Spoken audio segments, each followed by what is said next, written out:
As we prepare for tomorrow's test, we take a look at the sheet that I handed out to you just a second ago, and we see that there are essentially 11 main topics that we've got to be aware of for this test tomorrow. Some longer than others, some shorter than others, obviously. We start off with the whole basis for our unit, and that is the idea of electromagnetic radiation. What do I mean by constituents? I mean, what makes up electromagnetic radiation? Tell me right now what makes up electromagnetic radiation. What does it consist of? It's energy, right? But what's that energy in the form of? What does it look like if we were to draw a picture of an electromagnetic radiation wave?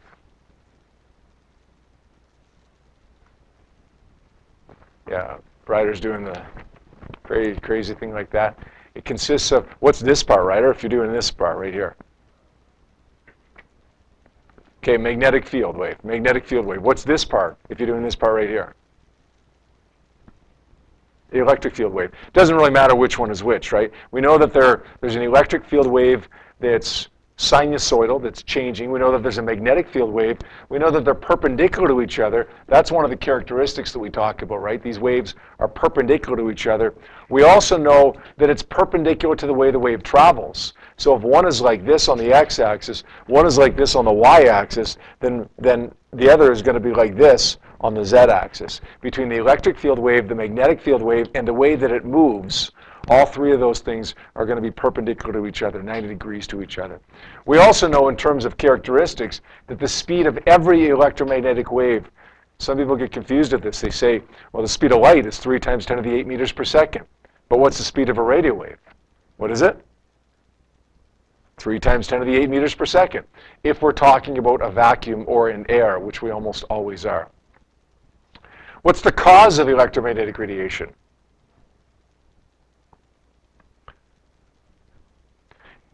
We don't want just a constant magnetic field and a constant electric field, because that's going to mean that it's not going to propagate. It's not going to move from one place to the other. We want the changing electric and the changing magnetic field. In order to get that, we need what? Yeah, we need a changing electric field to produce a changing magnetic field, and the changing magnetic to produce a changing electric, yes. But ultimately, what causes that changing electric field in the first place, and that changing magnetic field in the first place? Good. An accelerating charged particle. Don't just say a charged particle. Don't just say a moving charged particle. Moving charged particles are going to generate both electric and magnetic fields, but they're not going to be changing electric and magnetic fields. We need the whole changing thing going on here in order to move EMR from one place to another. So it's going to be accelerating charged particles. This whole idea of wave properties, remember at the beginning of the unit, we said that EMR looks like a wave, right? There are 4 things that we talked about that support the wave theory of light. The whole idea of refraction. You guys remember what refraction is? Hope so, because we looked at it in a fair bit of detail in this unit. We're going to review it a little bit more later on. Refraction is the bending of light. Waves undergo refraction. So does EMR. Therefore, EMR must be a wave. We also have diffraction, the spreading out of a wave. Waves undergo diffraction. So does EMR. So EMR must be a wave. We also talked about interference as a wave property and also as an EMR property. You guys remember the 4th one? Remember the name for the 4th one where we took the 2 plates, the 2 filters, we turned one this way, we turned one 90 degrees to it, and it completely blocked out the light? That was called polarization. Good. That's a property of waves, and light, as we saw in our demonstration, underwent polarization, so in other words, light must be a wave. 4 things that support the wave nature of light. There's a couple things that support the particle nature of light that we talk about later on in the unit, and we'll address those again when we get to them here in the review. Finally, the experimental detection of EMR, Heiner-Kurtz, his spark gap apparatus. Remember, ultimately, he accelerated these charged particles across this gap, these electrons across this gap. And as they did that, as they went across this gap, according to Maxwell's theory, they should generate electromagnetic radiation. He's got this antenna over here. If this antenna detects EMR, if it picks up EMR, well, then there must have been EMR there, and it must have been caused by the accelerating charged particle that was produced here when the electrons accelerated across this gap. Okay. How does it detect the EMR? How does the antenna detect it? Well, if the antenna develops an electric current inside it, then there must have been EMR present, a changing electric and changing magnetic field present. Okay. Sure enough, Hertz detects an electric current in the antenna, detects electromagnetic radiation, and says that, well, Maxwell's theory that accelerating charged particles caused EMR must be correct. That's the basic idea behind electromagnetic radiation. Next, we went to the spectrum. We identified seven parts of the electromagnetic spectrum. Let's go visible light right in the middle here. If you want to think of that song again here right now, go ahead. That's the last thing that I'll play today, by the way. I'll leave you with that song.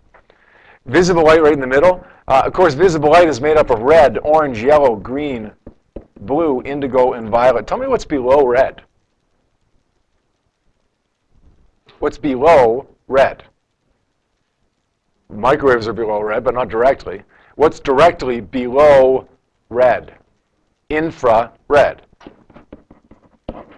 We have microwaves below infrared, and then we have radio waves below microwaves. Tell me what's directly above violet. Ultraviolet.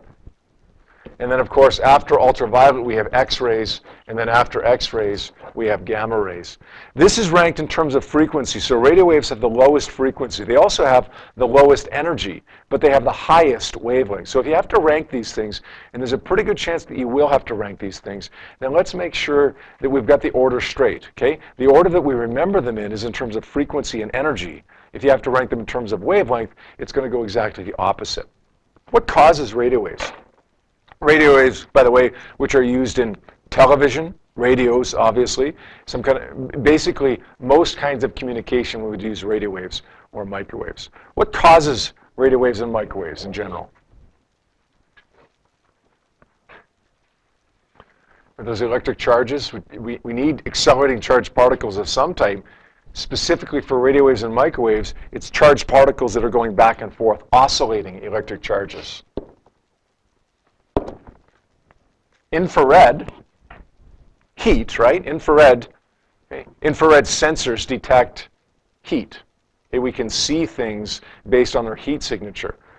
Infrared, visible light, and ultraviolet are all caused by the same basic process, and that's, everybody remember that? Transitions of electrons. We're going from a high electron level in an atom to a lower electron level in the atom. And as it does that, it gives off a photon of either infrared, visible light, or ultraviolet.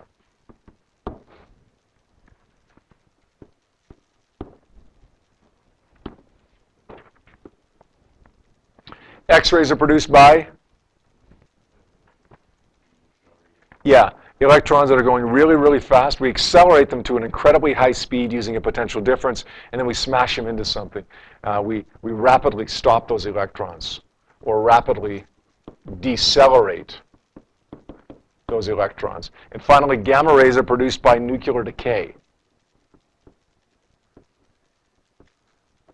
Nuclear decay. It can be nuclear fission, nuclear fusion, radioactive decay, beta decay, alpha decay, things like that we'll talk about a lot more detail in our last unit that's coming up here.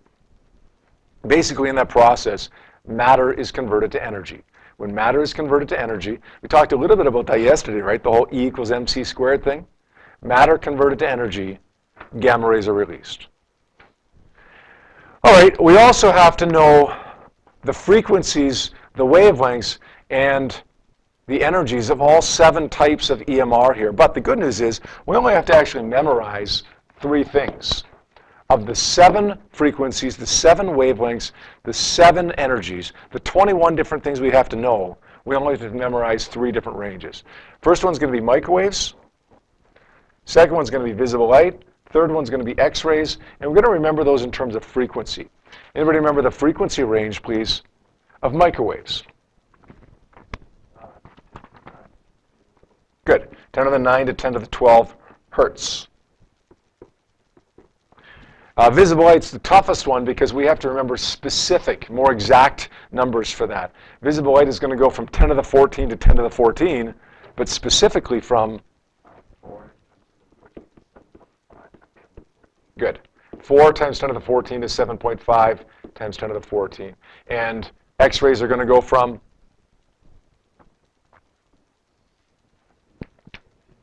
yeah, 10 to the 17 to 10 to the 20 hertz. Now, I know I've had people over the last few weeks here say, oh man, I just have such a hard time remembering those. Sorry, it is what it is, okay? At least it's not 21 different things you have to remember. Honestly, if it was 21 different things, I'd almost abandon it. I'd say, you know, whatever. If I get a question on that, I'm just going to get it wrong. Okay? If there's 3 things we have to remember, we're not going to sacrifice that question for 3 things to remember, okay? We're going to work hard and remember those 3 things, memorize those 3 things, and from those 3 things, we can figure out anything else we need to. Okay, if we got a frequency given to us that's 10 to the 7 hertz, it's going to be radio waves. 10 to the 18, it's going to be X-rays. 10 to the 16, it's going to be ultraviolet. Any frequency that's given to us, we know what type it is now based on these 3 different ranges. Now, if we're given a wavelength, we have to be able to determine what type it is as well. But I'm not asking you to memorize the different wavelengths. I'm asking you for wavelength just to calculate frequency.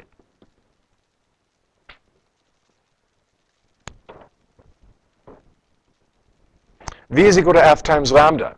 F is equal to V over lambda. V is 3 times 10 to the 8 meters per second. Lambda is whatever's given to you. Calculate the frequency and then compare it with what we just memorized in that first step there.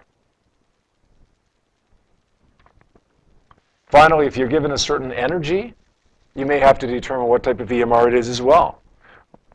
Well, from energy, we can calculate frequency as well. Remember the equation that we learned when we looked at photon theory? E is equal to h times f. Let's calculate frequency from that, the energy over Planck's constant. Let's get a value for frequency, and then again, let's compare it with those 3 things that we just memorized for the frequency ranges.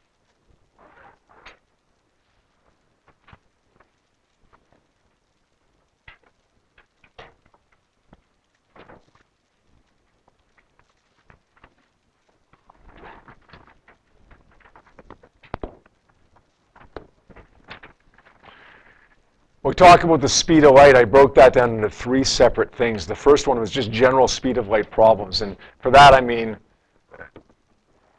you know, you got a distance traveled, you got a time, calculate the speed. You got a time and you got a speed, calculate how far the light's traveled, the EMR's traveled. What do we remember about the speed of light, though, this V? What's its value going to be almost always? As long as you're dealing with a vacuum or air, it's going to be 3 times 10 to the 8 meters per second, right?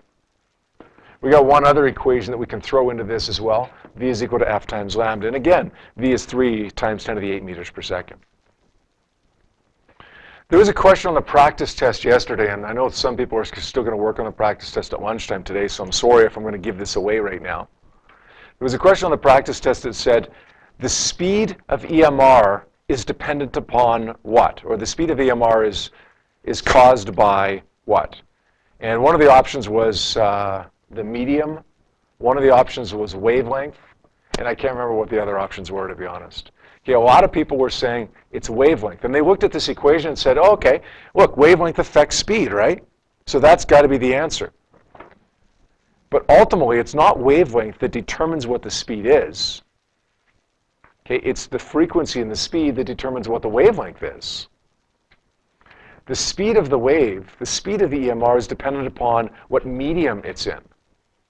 We can calculate its speed by using the wavelength, but the wavelength doesn't determine what the speed is going to be. The speed of light in a vacuum is 3 times 10 to the 8 meters per second. It doesn't matter what the wavelength is. The speed of light in glass is about 2 times 10 to the 8 meters per second. It doesn't matter what the wavelength is. That's the speed of light in glass or in a vacuum. Next, we talked about the Galileo experiment. That's a pretty straightforward one, right? Uncover the lantern on this side. Okay, the guy over there, when he sees the light, he uncovers the lantern. Okay, the light goes back to Galileo. He times it, gets a time that's way, way off because of reaction time, right? Not a very good experiment because reaction time is so high compared to how long it takes the light to actually travel from there to there and back again. This is the one that we really want to focus on in this category, the Michelson experiment. You will get a question on tomorrow's test, I promise you, on the Nicholson experiment. It'll be rather straightforward. Okay, it'll be just like the ones we did in class. Okay, the Nicholson experiment said, or essentially had a beam of light or a flash of light coming over here. Coming right here, reflecting off of one side of that mirror, coming over here to a hill, maybe 35 kilometers away, at least 35 kilometers away in the example that we did. Okay, read the question. It could be a little bit different for your particular problem. Bouncing off, bouncing back here, and then getting detected down here somewhere. But to throw a wrench into this mirror is rotating. This mirror is spinning. As it spins, it's got to spin at a very particular frequency in order for this light to reflect the way that you see it right here. Okay, if it's not spinning at the right frequency, then this one is going to reflect way up here somewhere or way down here somewhere. Or if it does happen to reflect off of there and then back off of this one, it's going to reflect down here or down here. It's not going to be detected by the observer down here. So it's got to be spinning at a very particular frequency. Given that frequency, given the distance here, we can determine what the speed of light is. Remember, there's always two equations that we use in these problems, including the question that you're going to get on this tomorrow. V equals d over t, and what's the other one?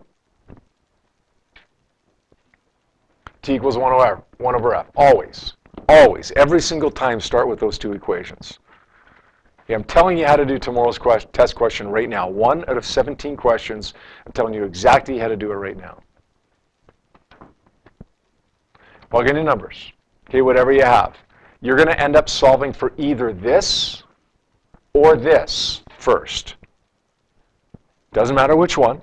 Okay, I understand that when you get one of those t's, it's not the one you want. That's okay, accept that, and move on. If you get little t, then you want big T. If you get big T first, then you want little t. What's little t stand for? Time for? Yes, the time for the light to travel that distance, which is the time for 1/8 of a revolution of the mirror, or 1/16 or 1/12 or whatever, however many sides the mirror has, right? How do you get big T? The time for one complete revolution. If you've got little t, you want big T, you're going to get big T by, what is it? Times it by 8 or by 12 or however many sides the mirror is. To go from big T to little t, okay, if that's the way we're going here, we're going to divide by 8 or by 10 or by 12 or however many sides the mirror has.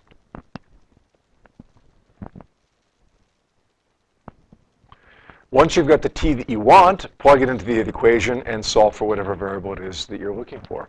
Don't forget this, though. Okay, this is a fairly common mistake. You're often given the distance here. Let's say it's 30 kilometers. It's usually actually 35, but whatever it is. The distance that we want to use here is not 30. It's not even 30,000. What's it going to be? It would be 60,000, the distance there and back in meters.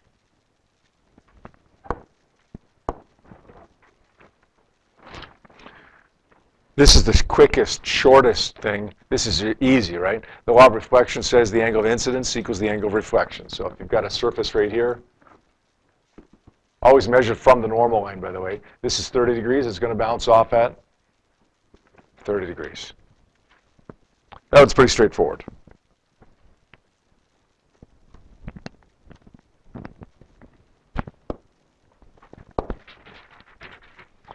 From the law of reflection, we moved on to curved mirrors, which is really just a special application of the law of reflection, but a lot more to it. There's three big things that we've got to remember with curved mirrors. First one is ray diagrams. Okay, how do we draw ray diagrams? And from those ray diagrams, how do we determine the attributes or the characteristics? Remember, there's three characteristics for every image. Larger, smaller, same size, upright or inverted, real, virtual. Okay, we've got to be able to determine from ray diagrams what the attributes of any scenario is. There are two types of curved mirrors. I'm going to draw one up on the board right now. What kind of curved mirror is that if our object is over here? We call it a converging mirror. It's also known as concave, but we want to focus on the term converging because that reminds us that all rays that are parallel to the principal axis will converge at one point.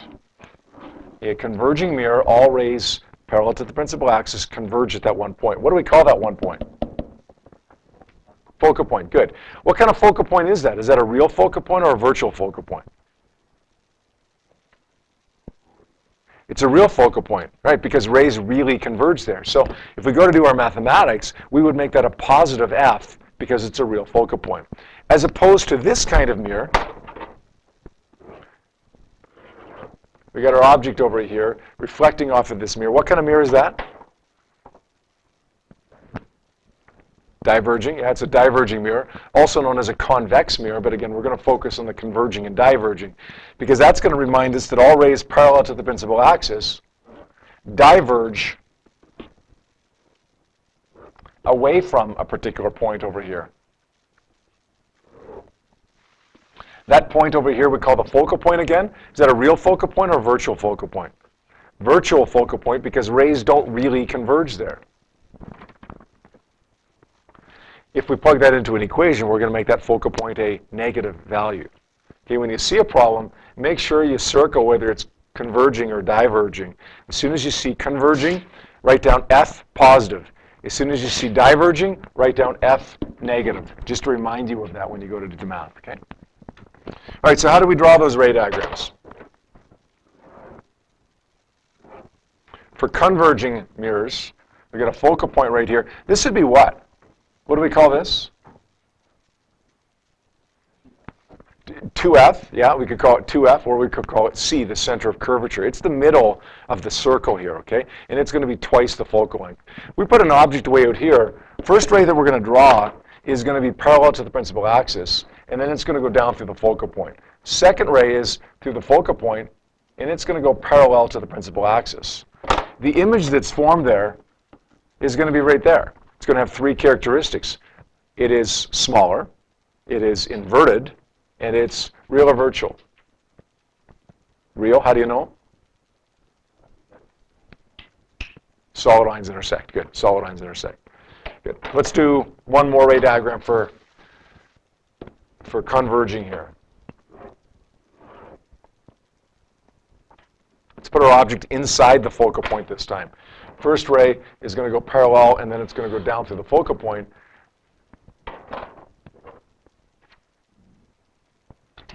Second ray is going to go from the top of the object as if it's going away from the center of curvature, and it's going to reflect back upon itself down here. They don't intersect on the left-hand side, so we're going to have to extend them this time, extend the reflected rays. They're going to intersect up here somewhere. What are the characteristics of that image? It's larger, right? Larger than the object is. It's virtual. How do you know it's virtual, Joel? Yeah, be careful with that, okay? You're right. When it's behind the mirror, it is going to be a virtual image. But when you start talking about lenses, when it's behind the lens, it's a real image, right? So let's focus on the solid and dotted lines because that rule applies to both lenses and mirrors. It's a dotted lines that intersect, so we're going to make that a virtual image because dotted lines intersect. It means we can't project it onto a screen. And of course, it's larger, it's upright, and it's virtual. Let's draw one ray diagram for diverging mirrors here. First ray is going to go parallel to the principal axis, and then it's going to reflect away from the focal point. Second ray is going to go down toward the focal point, but then it reflects back parallel to the principal axis. They don't intersect, so we're going to extend them back like this. They're going to reflect or intersect on that side, which is going to mean because they're dotted lines intersecting, it's a virtual image, it's smaller, and it's upright.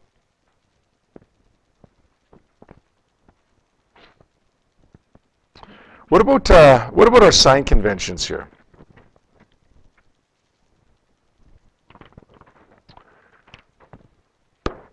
Tell me when, I'm just going to ask you a few questions on this one, please. Tell me when F, we already did this one, but we'll do it again. Tell me when F should be a positive value. It's based on the type of mirror that we have, right? F is a positive value when, Joel?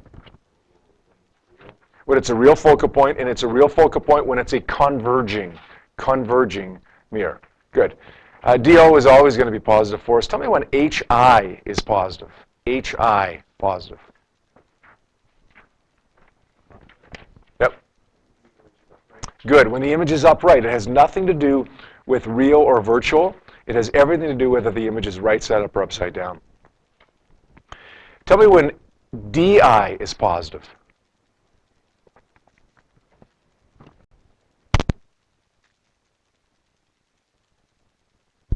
When is DI positive? When you get a real image, right? When solid lines intersect, you get a real image, DI is going to be a positive value. What about M? When is M a positive value? Magnification. Go ahead. Good. When both of the object and the image are on the same side of the principal axis. In other words, when they're both upright or they're both inverted, M is going to be a positive value. M is going to be negative when one is right side up and one is upside down. Good.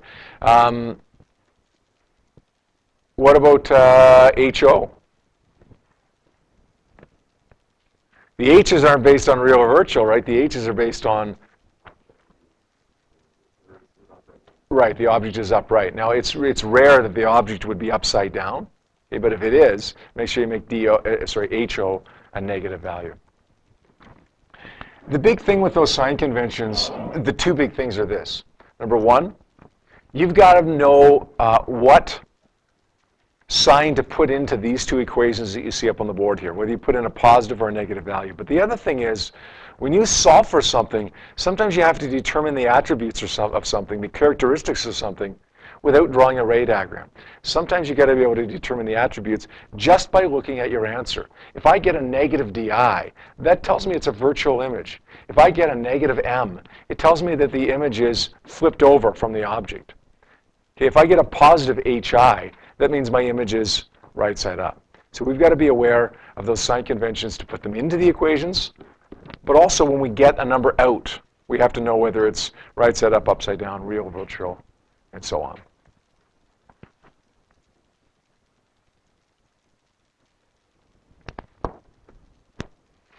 Next, talk about refraction.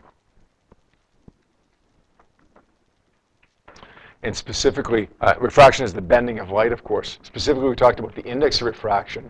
The definition of the index of refraction was the speed of light in a vacuum compared to the speed of light in that medium. In other words, it's an equation, n is equal to c over v. That equation is useful, but it doesn't appear on our data sheet. It just comes from the definition. The speed of light in a vacuum compared to the speed of light in that medium. That means, because it's c over v, and c is always a bigger number than v, that means that the lowest number you can get for n is going to be what? You can't get a number that's less than, somebody said it? Good. You can't get a number that's less than 1, because c is always at least as big as v is.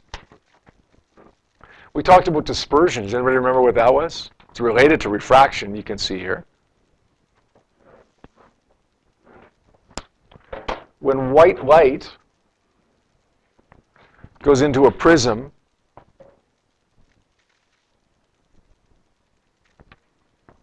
then that white light will split up into its component colors. Can anybody tell me why that white light will split up into its component colors?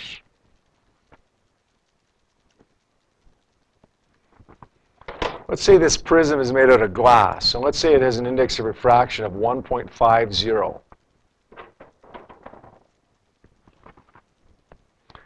Because it has an index of refraction that's greater than 1, it bends light. But why is this white light that consists of all these colors splitting up as it goes through this index of refraction of 1.5?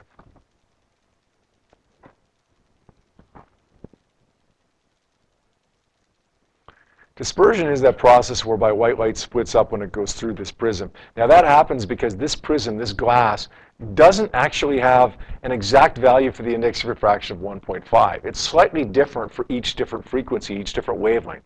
each different color. For red light, it has one particular index of refraction. For violet light, it has a slightly different index of refraction. That means red light will bend a slightly different amount than violet light will. Which one bends the most, red or violet? Where's red going to appear, at the top or the bottom? At the top. Yeah, red light bends the least, and violet light bends the most. What we end up getting here is what we call a continuous spectrum. What does that mean, a continuous spectrum? It's a rainbow, right? It's all the colors of the rainbow kind of blending into each other.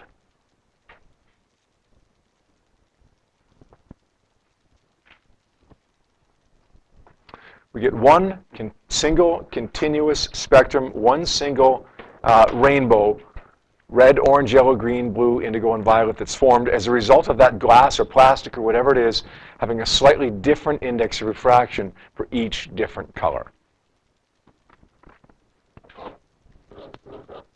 And we talked about Snell's law.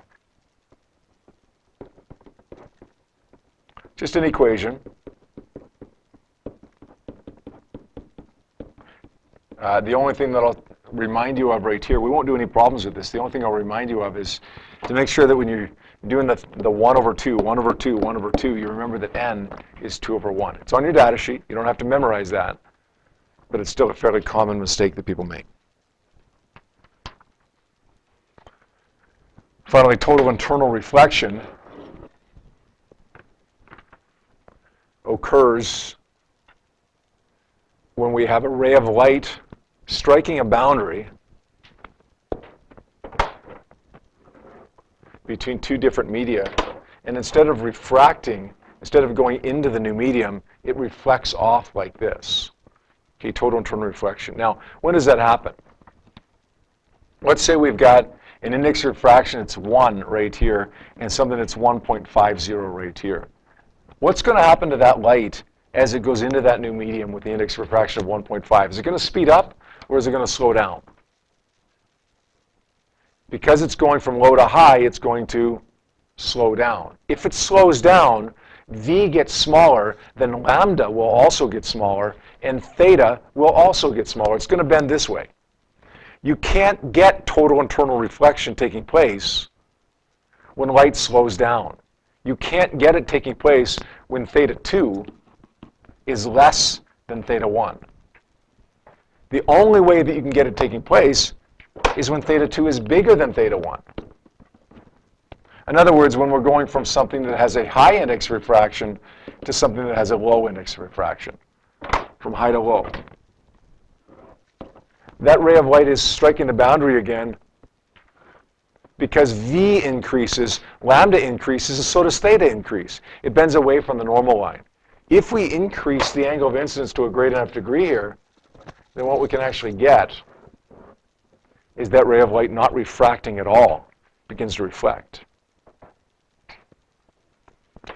If we want to find the critical angle is the angle of incidence at which that begins to occur, then what are we going to do? Let's take our Snell's law equation and do what with it?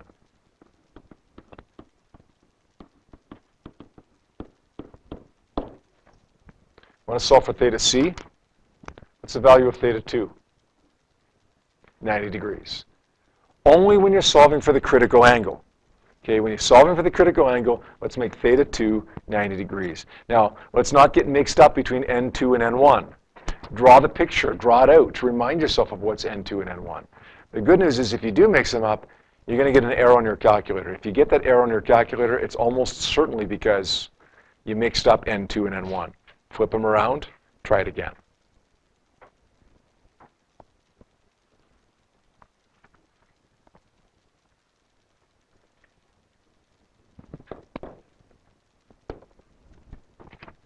Curved lenses we won't spend much time on because it's pretty much the same as mirrors, right?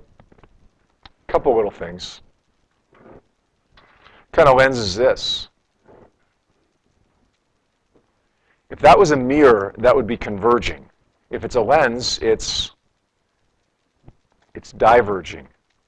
Right? Concave for mirrors is converging. Concave for lenses is diverging. That means all rays that are parallel to the principal axis don't converge at a focal point. They diverge away from the focal point. That focal point would be a real focal point or a virtual focal point? Okay? We're saying it's a lens. Yeah. Oh, sorry. Yeah, sorry. I got it reflecting here. Yeah, you're right.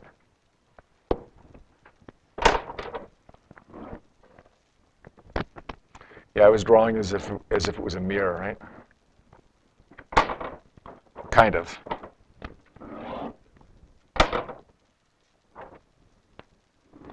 Rays are going to diverge away from the focal point here. Is that a real focal point or a virtual focal point? This one is virtual, right? And it's drawn correctly now. It's virtual because dotted lines intersect. The rays don't really go through that spot. If we were to put that focal point into an equation, we'd make it a negative value because it's virtual. So you see that term, diverging lens, just write down right away, F negative. Okay, that's a real common mistake. Question like this making F a positive value. The sign conventions are exactly the same as they were for mirrors. The mathematics are exactly the same for the mirrors. Just go through the exact same process and you should be good. Okay? Note when you see the question, is it a mirror or is it a lens? Note when you see the question, is it converging or is it diverging? All those little things that we've got to circle to remind ourselves to not make silly little mistakes.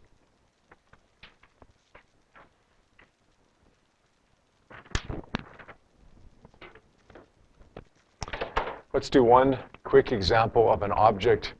Let's say an object in front of both kinds of lenses there. Okay, the first kind of lens, the converging lens. Say our focal point is there, 2F is right there. Let's say we've got an object that's, say it's right here actually. It's really, really close to the lens. The first ray of light is going to go parallel to the principal axis, and then it's going to go down through the focal point. The second ray of light is going to go down through the optical center of the lens. We extend those reflected rays back. They're going to intersect right there. Dotted lines intersect, which means we have a virtual image. We can't project that onto a screen. It's larger, and it's upright. Where would you see this? Okay, what everyday world example does this ray diagram describe? Good, it's a magnifying glass. The other one is where we have our diverging lens. Let's put our focal point right there, and let's put our object right out here. First ray is going to go parallel and then away from the focal point. Second ray is going to go down through the optical center, and it keeps going straight through.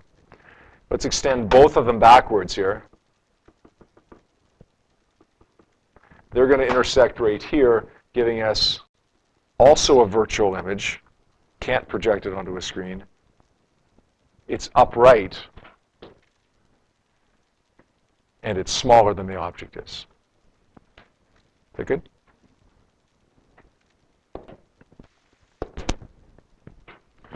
And then we went on to diffraction and interference. Young's double slit experiment versus diffraction gratings. The Young's double slit experiment is just simply when we had two openings for the light to go through. Diffraction gratings is when we have hundreds or even thousands of openings for the light to go through. They behave the same way. The pattern that we see is virtually the same. The pattern that we see with both Young's double slit experiment and diffraction gratings is bright spot, dark spot, bright spot, dark spot, bright spot, dark spot, and so on. We get the same thing on the other side as well. This would be our central maximum. This would be our first order maximum, second, third order maximum, first, second, third, fourth order maximum on the other side. In the middle here would be our first order minimum, our second order minimum, our third order minimum, and so on.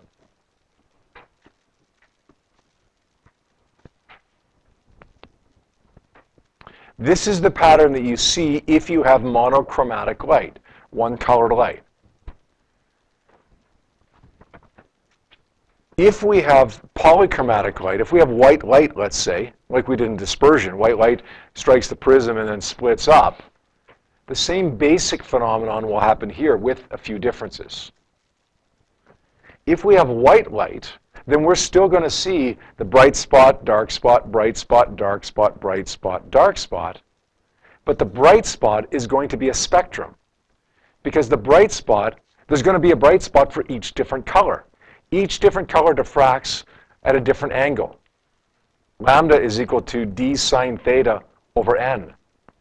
So if lambda is different, then theta will be different. The first maximum for red light will be in a different spot than the first maximum for blue light or violet light. What we end up seeing, if we have polychromatic light, maybe red was a poor choice of colors there. Black might be as well, because we're talking about bright spots here. Just want to save color here.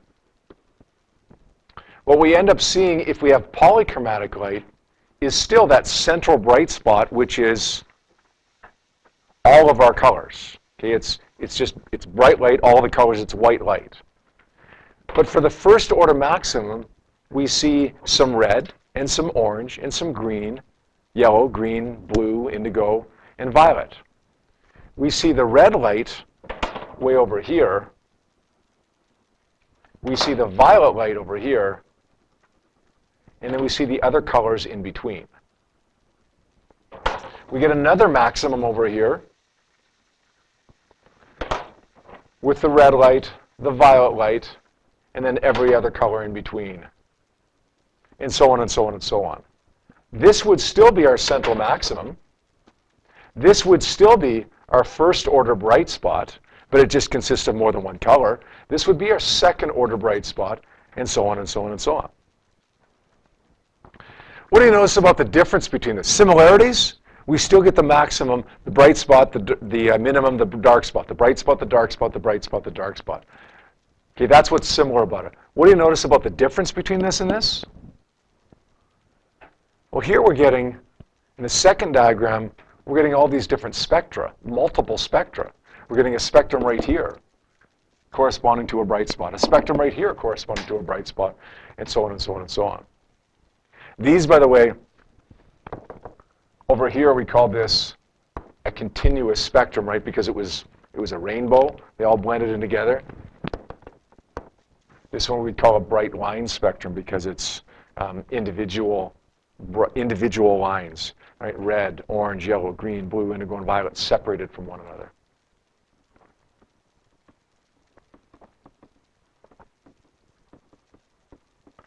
If you get a problem, a math problem involving monochromatic light, which most of our problems are, to be honest, then we can use one of two equations. Lambda is equal to d sine theta over n, or lambda is equal to xd over n times L. This one's always valid. This one's sometimes valid. When do we say that second one is valid? If L is greater than 10 times x. Yep. If it's not valid, you'd have to use the other equation, and you don't have the angle, you have to find the angle. So for instance, if this is your screen with your maxima and minima, this is your central maximum. Okay, this is your diffraction grating down here. If you've got the value of x and you've got the value of L, you'd have to find theta by saying tan theta is equal to x over L. Now, and if you got a question like that, it would have to be from the central maximum. Otherwise, the analysis would just be too tricky. It can be done, but it'd be very, very, very, very tricky. So, honestly, most times you don't have to worry about that. Okay, but we just want you to be aware of it just in case. Okay, just in case. By the way, if you got a problem involving polychromatic light, more than one color of light, don't make it harder than it has to be. Okay. Pick a maximum. Pick blue light and run with it. Or pick yellow light and run with it. Or pick violet light or red light and run with it. Okay. Don't try to analyze the blue light from one color and the red light from another. Don't say X goes from blue to red. X would go from blue to blue, or from red to red, or from central maximum to green, or from central maximum to red over here. Okay, just be consistent. Either go from the central maximum to whatever color you want, or go from red to red, or blue to blue, or green to green, or whatever. And then just treat it like this. Okay, if you're dealing with red light, get rid of all the other colors. Pretend they're not there. Focus only on that red light. If you're dealing with blue, then pretend the other colors aren't there. Focus just on the blue. Yep. So why is it that with the double slit experiment, the red has a greater emission like with the prism? Like why is it not? Okay, good question. Good question. That's a very good question. Such a good question. I'm going to start a new page for. Brenda's question was, we'll go back to the basic part of it here. We got a prism. It splits up into red, orange, yellow, green, blue, indigo, and violet. The angle for red is smaller than the angle for violet. Why is that the case? Well, the index of refraction for this prism is lower for red than it is for violet. Now, why it's lower for red, I can't tell you. Okay, the index of refraction is lower for low frequencies. It's lower for high wavelengths than it is for high frequencies and low wavelengths. That means red is going to refract the least. Violet is going to refract the most. Does that make sense for this one? Okay, so now we go to the next one, the whole diffraction grating or Young's double slit experiment, where the phenomenon is kind of reversed, right? We get not the one spectrum, but we get all these multiple spectra. We get not the continuous spectrum, we get the line spectra, but we also get them reversed. Instead of being red to violet, it's violet to red. Well, let's take a look at this equation, Brenda. This should explain it for us. Lambda is equal to d sine theta over n. Let's rearrange it. Sine theta is equal to n times lambda over d. Which one has the highest wavelength here, red or violet? Yes. Red is the lowest frequency, the highest wavelength.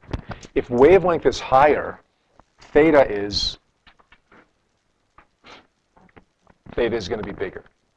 It's not a direct relationship because we've got sine theta there, but it's still not a directly proportional relationship, but it's still a positive relationship in that if n or lambda get bigger, then theta will get bigger. If d gets bigger, then theta will get smaller. So if lambda is bigger, i.e. red light, then theta will be bigger.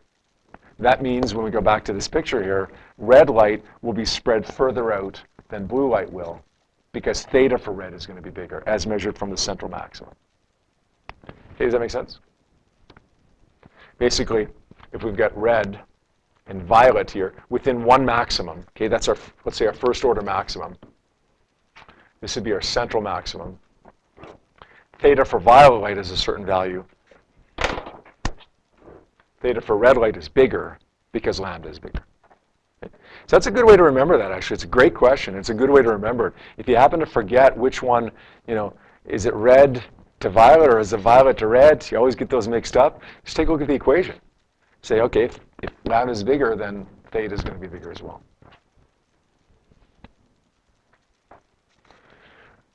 Okay, photon theory. Almost done here, guys. Photon theory.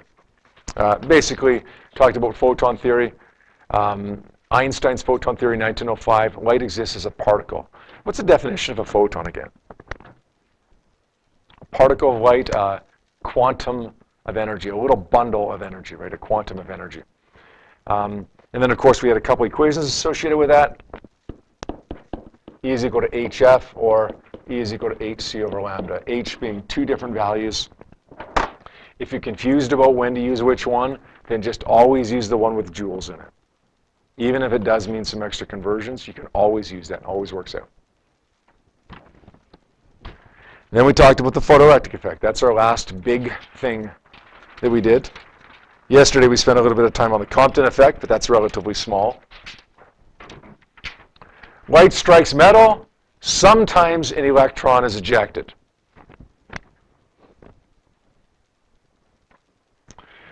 The effect of the type of EMR, in other words, higher frequency or lower frequency, higher wavelength, lower wavelength, is going to have on it, and the effect of the intensity of the EMR. When we're below a certain value that we call the threshold frequency, it doesn't matter what the frequency of the wavelength is, it doesn't matter what the intensity is, nothing happens. So when we're below the threshold frequency, there is no effect of frequency, wavelength, or intensity on what happens. Below the threshold frequency, nothing ever happens. But when you're above the threshold frequency, something happens. Then the frequency and the wavelength of the EMR do affect it. Then the intensity of the EMR does affect it. If we're above the threshold frequency, we increase the intensity. That means increase the number of photons. More photons, more intensity, means more electrons ejected, more electric current produced, but only when we're above the threshold frequency. Higher intensity, more photons, higher, you get more electrons or more current generated. When we're above the threshold frequency, a higher frequency, therefore a lower wavelength, wouldn't give us more electrons ejected, it would just give us higher energy electrons, more energetic electrons. Right, Braden? More energetic electrons ejected. Threshold frequency, the minimum frequency. Work function, the minimum energy, or the energy used up in the process. Kinetic energy of the electrons, the stopping voltage, or the stopping potential. Potential difference required to stop an electron once it's been ejected. Few equations here. This one, remember, we learned with photon theory, but it's also applicable here.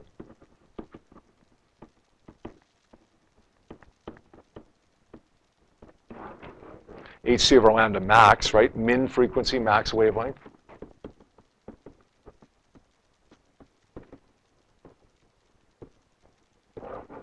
Here's the one that doesn't appear on our data sheet.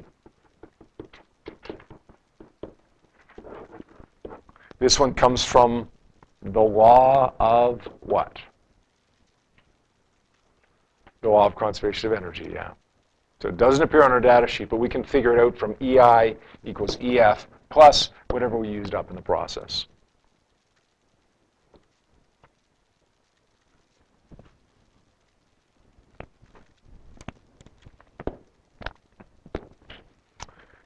Then we had a little experiment. We showed you the little experiment yesterday and on Friday with that was used to determine the threshold frequency, basically, of a particular metal. Here we have a plate. Here we have another plate. It's hooked up to a battery. Let's hook it up this way. We have an ammeter there, which measures electric current. This plate is negative, this plate is positive, which means this one's going to be negative, this one's going to be positive. We have a bunch of photons coming down here. They're above the threshold frequency. If they're above the threshold frequency, electrons are ejected. These electrons want to go over here, but they're repelled by that negative plate. They're pushed away by the negative plate. If we increase the potential difference across this battery to a great enough extent, then we can stop these electrons. We can keep them from moving. We know that they're not moving anymore because the reading on the ammeter is zero electric current. The potential difference at which that current becomes zero is our stopping voltage, our stopping potential. We have a frequency of EMR. We have a stopping potential that goes with that frequency. We change the frequency of the EMR, we get a new stopping potential. We change the frequency again, we get a new stopping potential. And then we plot a graph of EK. Usually it's EK versus frequency, although it can be a number of things.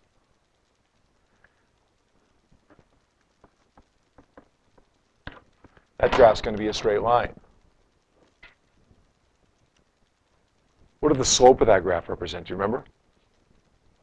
If you don't remember, you can figure it out, right? The slope of the graph represents Planck's constant. The x-intercept represents the threshold frequency. And the y-intercept represents the negative of the work function. We could also find the work function by saying h times f0.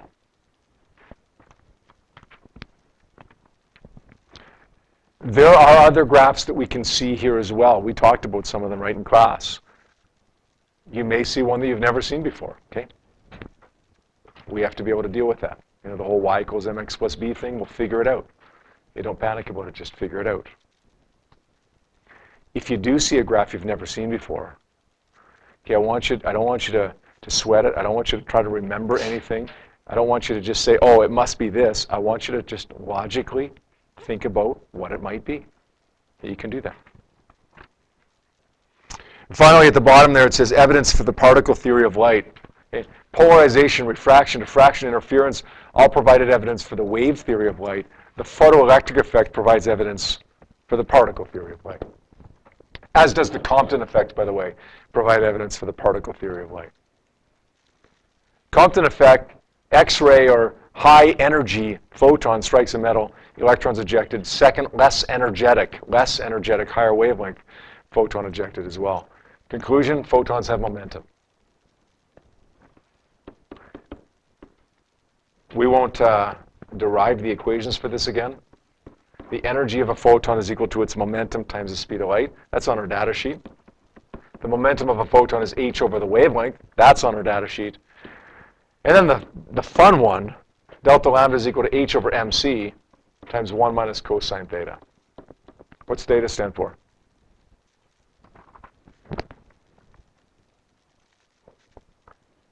The scattering angle of the, sorry? No. The scattering angle of the photon. Good. Not the scattering angle of the electron, the scattering angle of the photon, of the X-ray. So don't get mixed up there. If you happen to be given two angles, one angle for an electron, one angle for a photon, which I doubt would happen, but it's always possible, don't get it mixed up. Don't get tricked into putting the angle of the electron into that equation. Put the angle of the photon in there. That's it. That's the unit.